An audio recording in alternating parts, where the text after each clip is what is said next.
இது ஆட்டிறைச்சிக்குள்ள கறி ரெண்டில் இப்போ தான் தூள் போட்டது பத்தி வர ஓகே.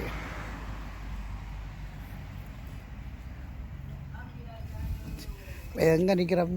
ஸ்ரீலங்காவில் பருத்துறை ரோட்டில் பொடியாமன் தாண்டி பருத்துறை ரோட்டு கும்பிட்டான் வீதி கொஞ்சம் அருகாமையில் இருக்குது இந்த இடம். அதில் வேலைக்காரர் இருக்குது, இல்லை சமையல் நடக்குது, வீடுஞ்ச வேலை செய்யணும்.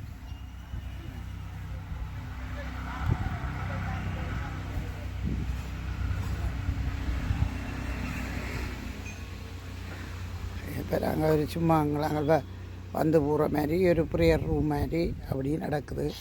எடுத்து வறுத்துட்டு நல்லா வறுத்தா தான் மேல்களில் கடிக்காது கூடாது. கொஞ்சம் வறுத்துட்டு கணக்கு ஓயில் விடக்கூடாது. அந்த இறைச்சியிலே வறுத்தாச்சு. பச்சை மிளகாய், வெங்காயம், உப்பு, மிளகாய்த்தூள், அவ்வளோந்தான். தண்ணியை விட்டாச்சு. பத்தி வர நல்ல பிரட்டை கறியாக வரும். பானோட சாப்பிட்றேன். பாய், குட் பாய்.